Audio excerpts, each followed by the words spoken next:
Good morning, good morning.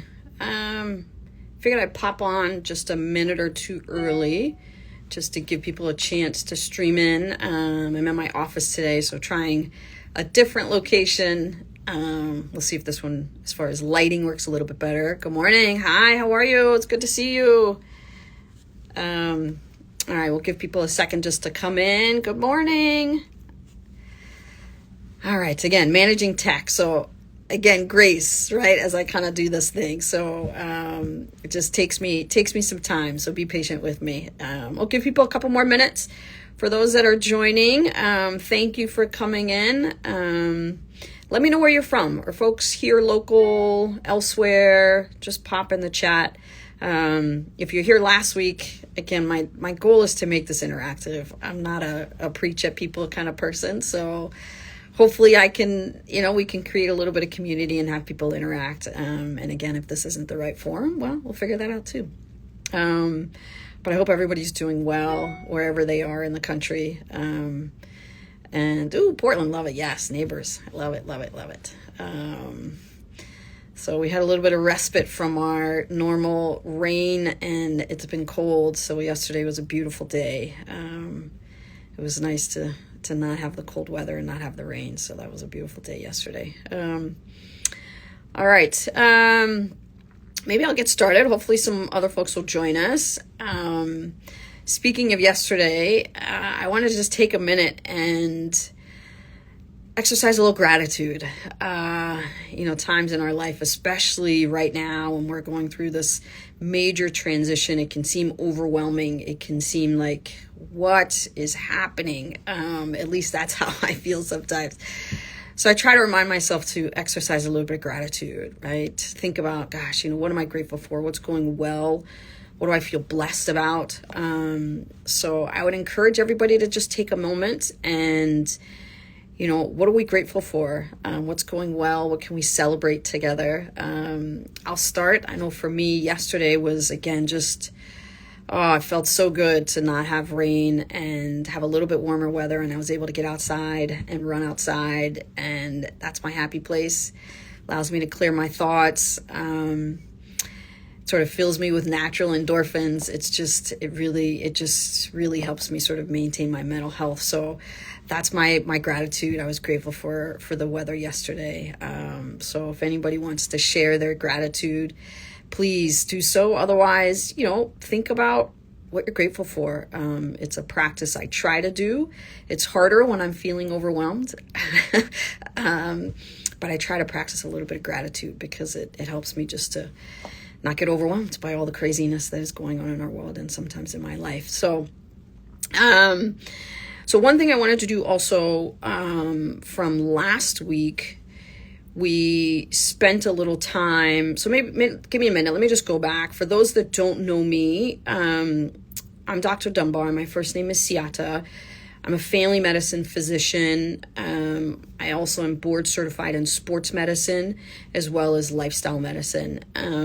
My reason for continuing to sort of evolve as a physician is my goal, my mission is really to help people live a high quality life. If you've taken the time to jump on my website, it's saraveetwellness.com. I lost my mom and my sister way earlier than either of them should have gone. And my mission really with my private practice that I have now called Saraveet Direct Health is to help other people not have that loss, right? I mean, I understand now that some of what they struggled with their health could have been prevented, some of it. So my goal is really to educate myself so that I can be the best possible physician for other people. Good morning. We've got some other folks joining in. So that I can be the best possible physician for other people, because that's what I would have wanted for my family. And I continue to evolve as, the skill set that I need to do that. And so sports medicine was my first. It was my love. I love being active. I love playing sports. And it doesn't mean you have to be a high competitive athlete, right? I mean, we all are active in some capacity. And then I tacked on lifestyle medicine because, again, it allows me the opportunity to have the tools to help people understand that we could be doing things unknowingly that could be creating disease, or what I call disease promoting choices. And the idea is, how do we help people have health promoting choices? Because every opportunity in our day we have to either make a health promoting choice or potentially a disease promoting choice. So lifestyle medicine allows me to do that. My private practice allows me to spend the time. It is nearly impossible to do that in traditional healthcare.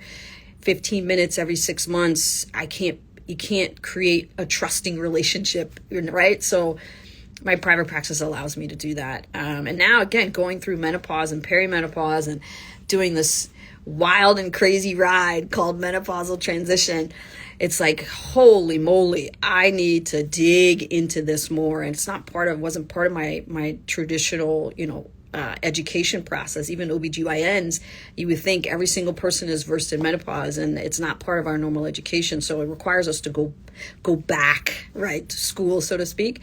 So I'm doing that, right? I'm reading, I'm learning, I'm doing everything I can to bring forth, again, more information so that I can do a better job of taking care of people. So good morning for all the folks joining, and I think this is amazing. I feel blessed. Thank you for taking the time to join, really, seriously. So that's a little bit about me and my private practice and why I do what I do. I try to be approachable. I try to be available, and spend time with people to unwind disease. So last week, so the series, I'll jump on weekly on Thursday mornings at 10. And we're going to talk about this menopausal transition and all the litany of symptoms that we have. And again, my goal is to provide some background information, why is this happening, some of the medical stuff. And then what do we understand as far as treatment options? But then also to create a community. I think most of us are walking through this alone, and we don't have the ability to talk to other folks. So I'm hoping to create a little bit of a community. And if, again, this is not the right format, we'll figure out where we need to go with it. But that's my goal, at least. So please ask questions. Put in comments what's working for you. I think there's value in anecdotal, although we may not have it all well researched yet. As long as we're not causing harm, sometimes the anecdotal stuff can be just as powerful. So last week we talked about vasomotor symptoms, night sweats, and hot flush, or, just that, like, oh my gosh, it just like feels like it's going to come through your head. So we talked about that last week. And one of the things that came up was, in addition to treatment options, there's hormonal treatment options, there's non-hormonal, and we spent some time talking about those medication choices. And then someone asked, well, what if there, is there other? And then the term phytoestrogens came up, and I didn't feel I'd done a good enough job. So I just want to spend a little bit of time going back. I love it. Gratitude for family and friends. Yes. So we talked about gratitude when we first popped in. So I'd love to hear what people are grateful for. It helps to sort of reset things. So if you want to drop that in there. I see. Thankful for healing journey. Yes. More grounded and capacity to stay present. Oh my gosh. I love it. I love it. I love it. I'm getting a request to be in the live. I don't know what this means. Again, gratitude, have some grace. Let's see what this does. Oh, I see. So they want to actually be in. I don't know if, I'm not sure. I apologize, right? This is new for me, so hang in there with me. So grateful for life. Absolutely. Thank you. Okay, so let's see. Okay. So I apologize. So we talked about phytoestrogen. That came up, and I didn't think I'd done a good enough job. So I wanted to just touch on this a little bit more. So phytoestrogens are compounds that are naturally found in plants. And good sources are soy. So whether that's tofu, tempeh, edamame, those are great sources for phytoestrogens. And what they are is they sort of mimic estrogen. And again, way back when there were some studies done, taking estrogen was deemed unsafe, and the studies have not bared out. So now we know that hormone treatment actually is helpful, and we need to be looking at this, and probably need to be doing it a little bit sooner than we have been, and making sure that people have good access to hormone therapy, estrogen and progesterone when it's appropriate. So then when we started talking about phytoestrogen, there was this concern that if you're eating foods that mimic estrogen, we could be increasing people's risk of breast cancer and all these things, which has not bared out. So these things are very, very safe to consume. So soy is one great place you can get them. Lentils is another place you can get phytoestrogen. Beans are like phenomenal when it comes to phytoestrogens. Flaxseed is another one. I will put flaxseed in my shakes. We make some homemade granola and we'll put flaxseed there. Your berries are phenomenal for phytoestrogens. They're also just super anti-inflammatory. And then all your cruciferous veggies. So think kind of the like the broccolis and the cauliflowers and those sorts of things. So those are great phytoestrogens. So again, when we're thinking about what are your treatment options for, at that time we were talking about vasomotor symptoms, so night sweats and hot flashes. Phytoestrogens is a great option for people. And one of the folks that popped in and says she uses doTERRA, which I know about. doTERRA, I actually would recommend doTERRA products. They're in hospital systems. They're sort of plant-derived products, so I think they're a good place. I'm also a huge fan of eating things first, right? I think the power comes in the choices that we make. So if we can craft our plate and really load it with these health-promoting, nutrient-dense foods that are rich in phytoestrogens, that's the best way. And then obviously supplementation can also be really powerful. So I wanted to just touch on that from last week. And then the other thing that I didn't mention last week that I think would be helpful for people, there are menopause symptom scores or scales out there. One is called the GREEN, with an extra E, GREENE scale. And then there's another one called AMS, like Apple, Mary, Sam, menopause symptom score or scale, I believe. So both of those are a way to just check in and say, again, here's this laundry list. How symptomatic are you for these items? And then it totals it for you. And it doesn't necessarily diagnose, but it can give you a sense, right? And we don't necessarily need these to start helping people. Sometimes when we are supplementing or doing hormone therapy, we may say, okay, let's take this scale at the beginning.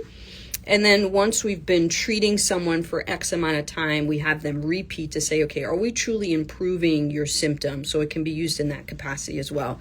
But I wanted to let people know that those are out there if you're curious to take that. And I think where that comes in another live, we'll talk about how to talk to your doc about this, right? I think a lot of people are feeling kind of, it's just, you're just a woman. That's what happens. And, you'll be fine in a few years. And they feel very brushed off.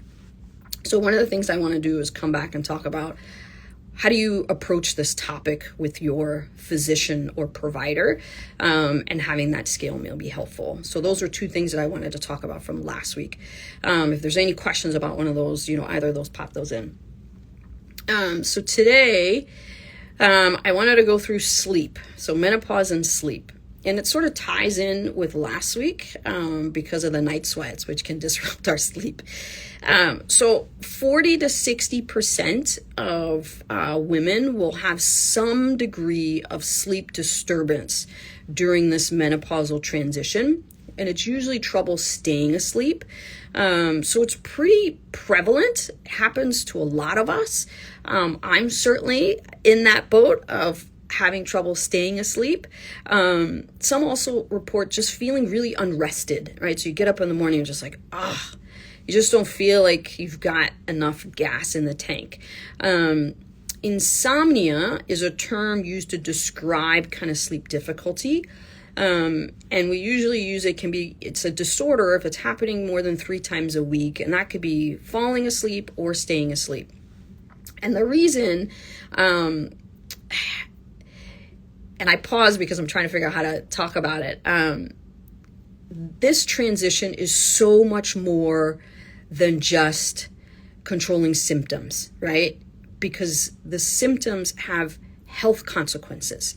They have major in some cases, right? So insomnia or lack of sleep, prolonged lack of sleep, has some really significant health consequences. So it's not just about, this is normal, suck it up, get through it.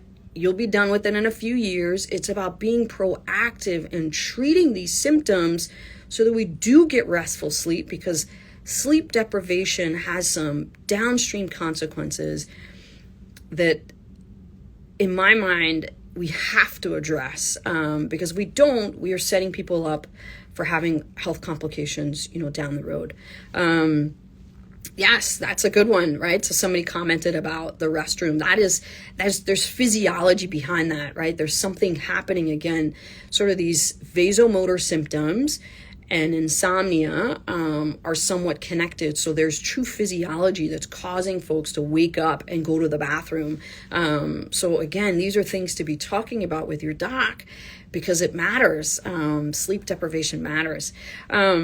So again, health consequences are really, again, for me, aside from treating symptoms, is about how do we help people treat long-term health consequences. Because again, my goal is about quality of life. Like, how do we help people live vital lives for as long as whatever God you believe in puts you on this earth, to enjoy time and memories with your family. So it's about how do we do that.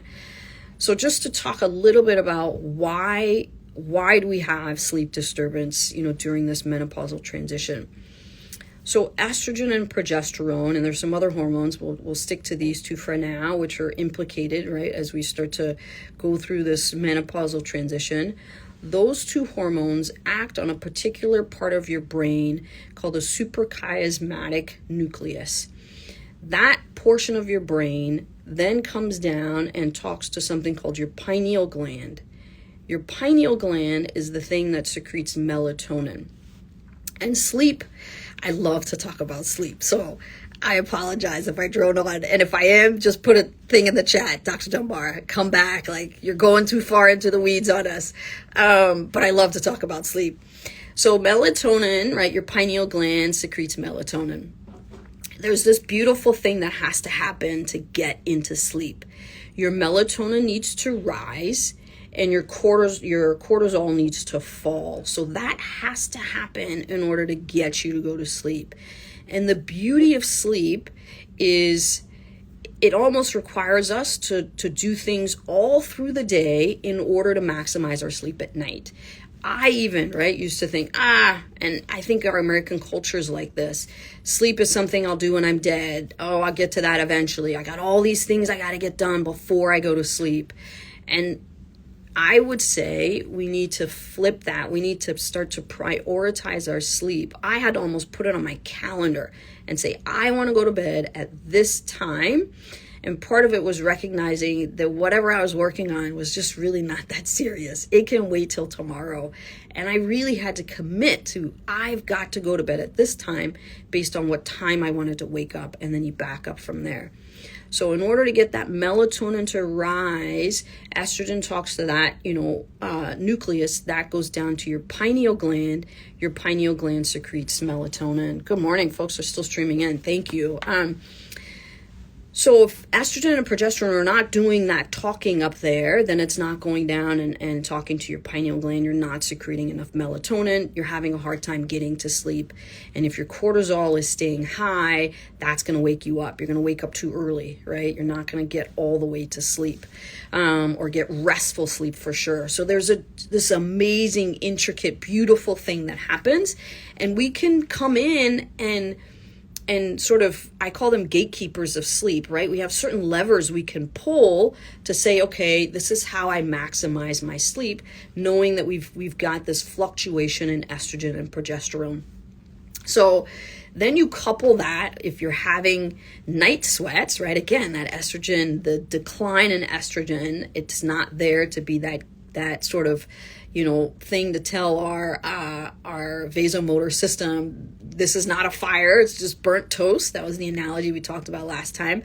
So you've got these night sweats while you're sleeping, that's disrupting your sleep. So treating the night sweats in whatever capacity based on what we talked about. And then today we're going to talk about how do we pull all these levers to really help us get good quality restful sleep. So before we get into that, I mentioned earlier about the health consequences of poor sleep.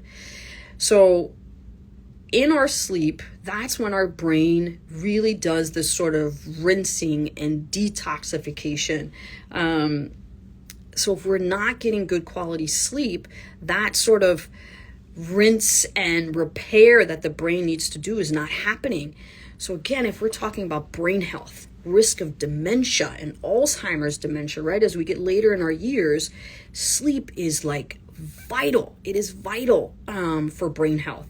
So making sure that we are doing the things we need to do in order to get good quality restful sleep. Someone's asking, how important is REM sleep? So that is where you're doing your best repair. So I would say, yes, that is important. I happen to wear an Aura ring because that's how I keep track of my sleep, and lets me know, hey, am I getting a good amount of rest? I'm not saying, and you have to go to all these gadgets. I happen to be a gadget person, but whatever way that you are able to track or feel like you're getting good restful sleep. For me, data is important, but it doesn't have to be for everybody. But yeah, I would say REM sleep is absolutely important.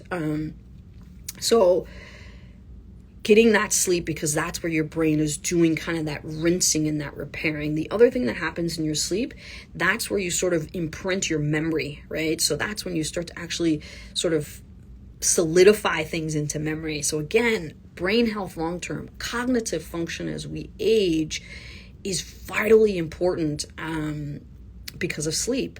So coming back to why is it important to treat menopausal symptoms, if we let this just drag on, we medical community, and we do not serve women well, and they're having night sweats, causing insomnia, causing disrupted sleep, we are increasing the risk of dementia and cognitive decline much earlier. That's a travesty. It's a travesty. We have to do better. So again, the goal is talk about this stuff, help you come up with the language and the words to talk to your provider and your physician about it, because we have to do a better job. So that's part of it. One of it is brain health. Then increases your risk of heart disease, right? So again, that cortisol, right? If your cortisol is not coming down and it's staying up high, that creates inflammatory responses in the body that can increase your blood pressure. It can increase your risk of heart disease. Again, stroke, right? We see these things happen in disproportionate numbers in the BIPOC community, and it should not happen. So treating these symptoms is profoundly important. I feel like I'm preaching, so I'm gonna back up a lot. I'm so passionate about, we're not doing a good enough job. So I apologize if I'm preaching a little bit. Again, cortisol staying up high makes it hard for us to lose weight, right? So then weight, we know, leads to insulin resistance.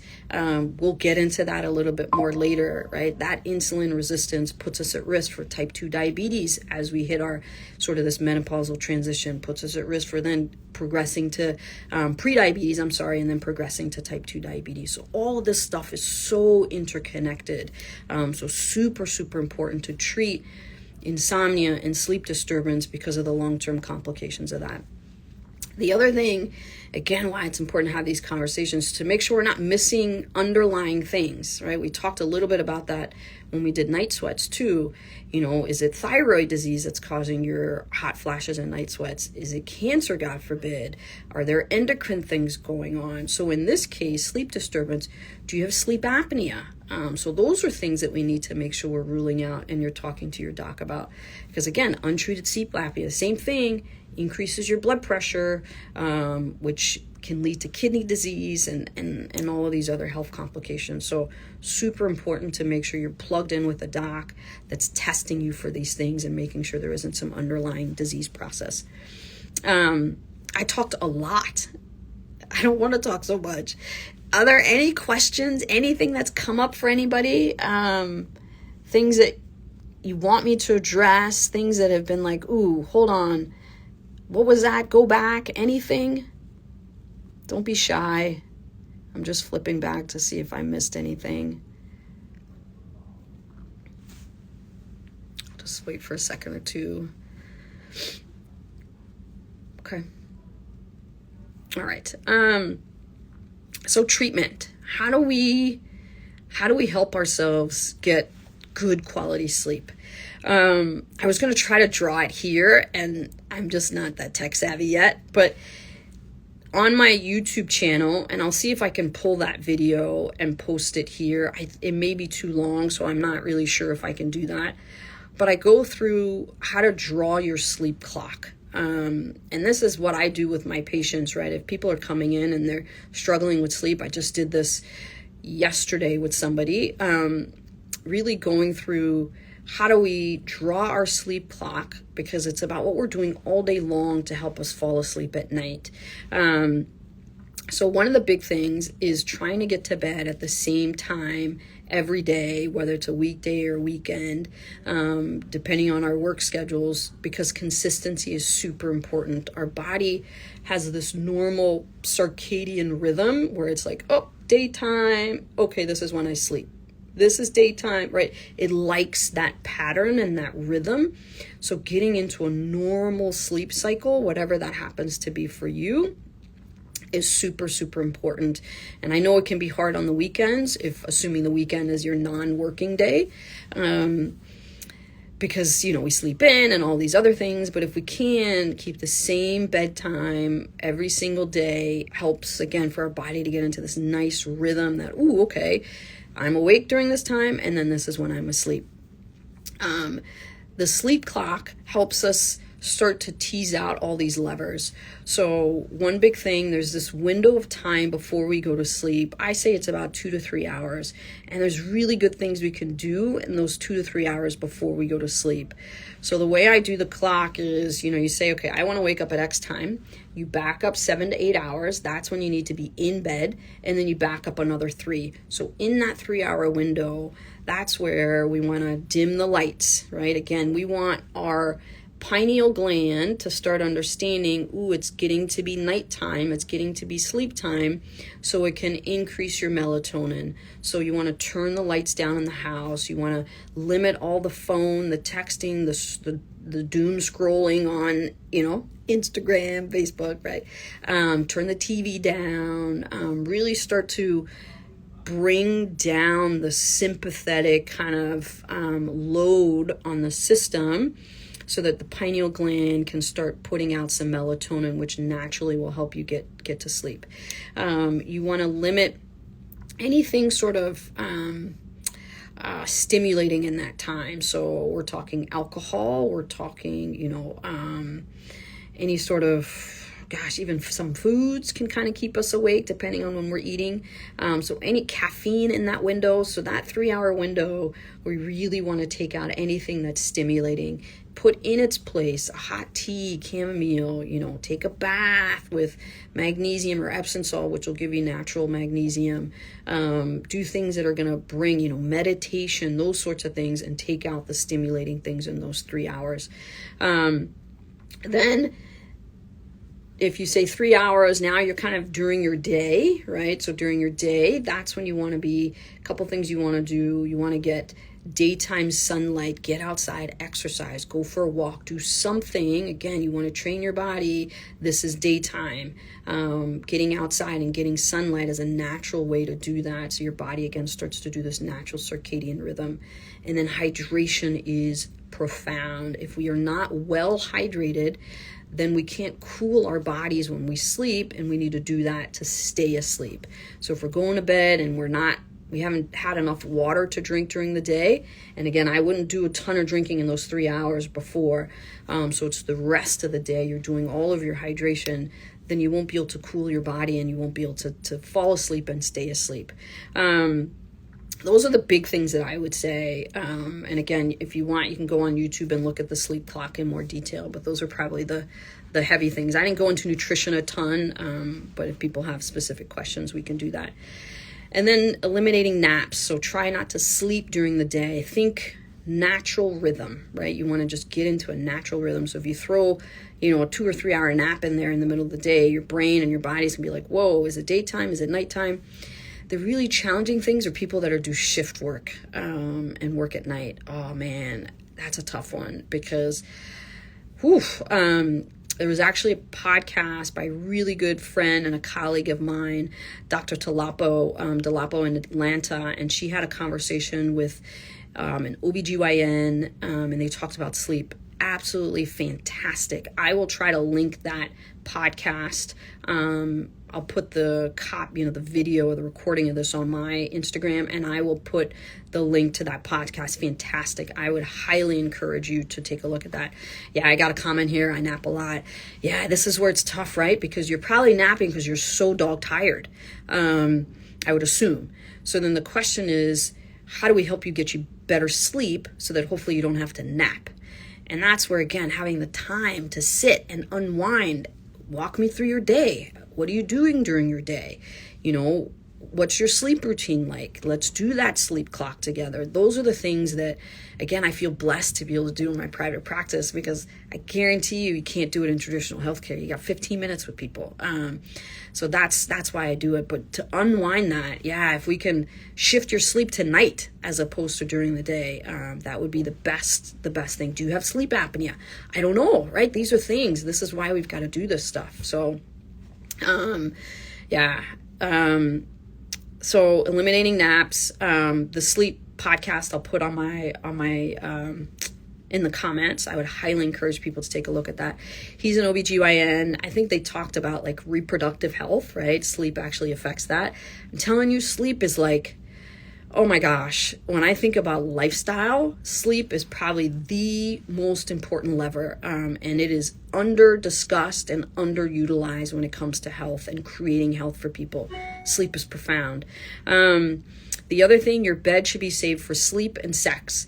So I encourage people to take the TV out of their room, right? If your phone is your alarm, you want to put it on dim, turn it over, come up with ways where you don't have all this backlight in the room. There's not a whole lot of other stuff going on in the room. Again, you want your brain to understand, okay, it's daytime, it's nighttime, this is where I sleep. So trying to limit all the other things that are happening in our bedroom would be the recommendation. Some people struggle with, feeling like their brain can't like turn off at night. Does anybody else struggle with that? Anybody? Raise your hand, high five, like a thumbs up or something. Again, I was talking through this with somebody yesterday. If that's you, where you feel like you're in bed and you're just like ruminating, okay, I got to get this done, I got to get that done, what about this? Especially now it's the holidays, right? It's like, okay, I got to shop for that, I got to do this, or I got bills, oh my gosh, I'm stressed. Yes, all the things. So sometimes, again, in that 3-hour window before you are going to bed and you're getting into bed, doing what's called a brain dump, where you are literally just getting it out of your brain. There's no it doesn't have to be neat. It doesn't have to be nice, pretty little sentences. You can write it down. You can speak it. Just something to empty the thoughts from your head, from your brain, and do that consistently to see if that will help you kind of get to bed, right? Again, in addition to some of the other things we talked about in that 3-hour window. There's something called progressive relaxation, muscle relaxation. There's some deep breathing you can do. So those those are other just suggestions. And then we come to meds, right? Can we use meds? Sure.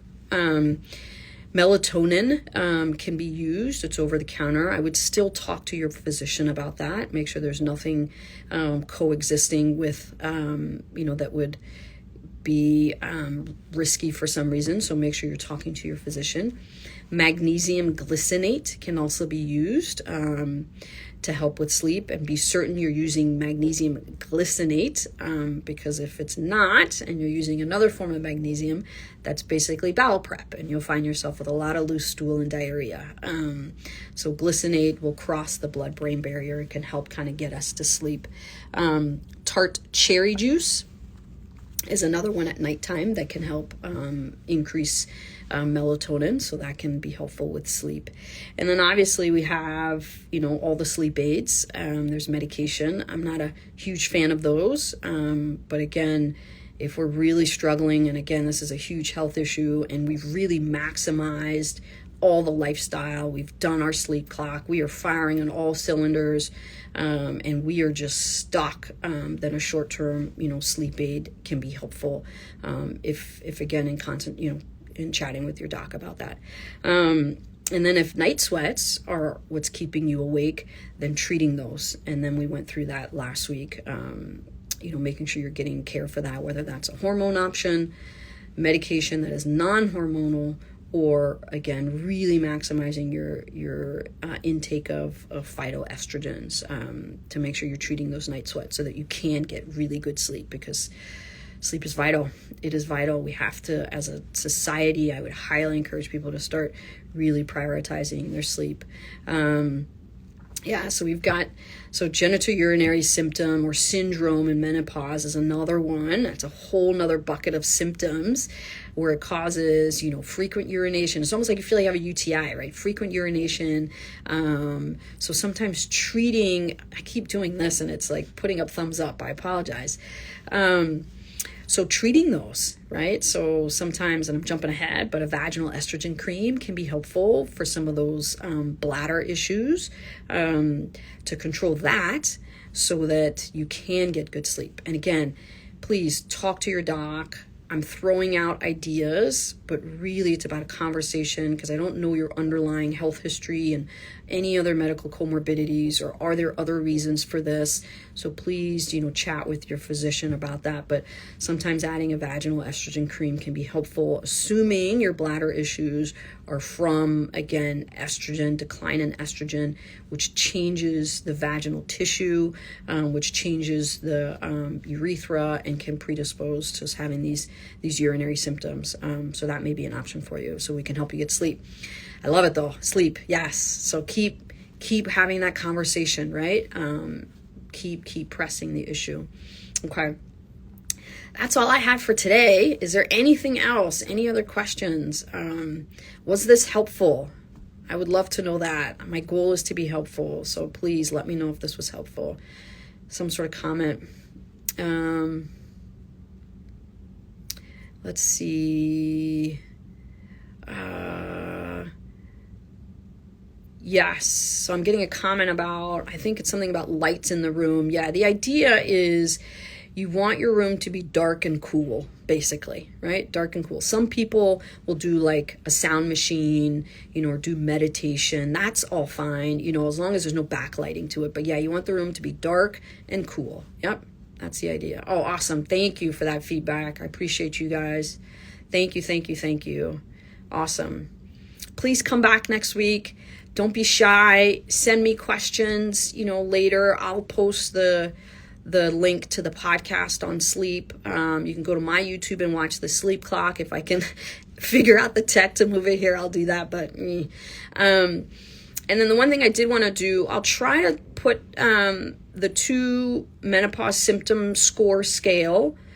Maybe I'll do an image or something, and then phytoestrogens. Maybe I'll try to create a little infographic around phytoestrogens. I'll try to get that up today. If not today, then tomorrow. So at least you have some of that background information to go back to. All right. Thank you for spending the time with me. Have a fantastic weekend. Enjoy your holidays. Spend time with family. And thank you. And we'll see everybody next week. Take care. Bye-bye. Oh, good. Somebody said they found the green and scored 40. So that tells you, right? I mean, that would suggest that you definitely have some estrogen deficiency. So if you haven't chatted with your physician, if this is not a conversation you've had, I would support you 100% in doing so. And if you need any help with how to start that conversation, maybe that's what we'll talk next week. How do we feel about that? Should we talk next week about how to broach this conversation with your physician or provider? Would that be helpful? Maybe that'll be the topic for next week. What do we think?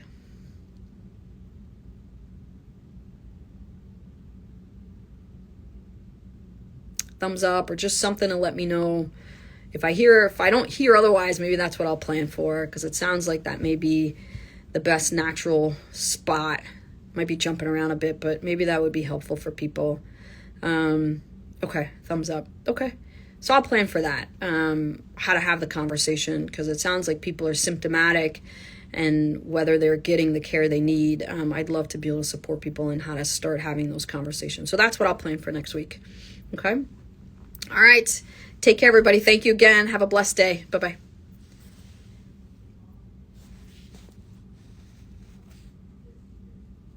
Hello, we're finishing up. I'm sorry we missed you, but please come back next week. We'll be back next week, and I'll try to post this video on my Instagram. So if you missed it, it'll be here for you. Alrighty, take care. Bye-bye.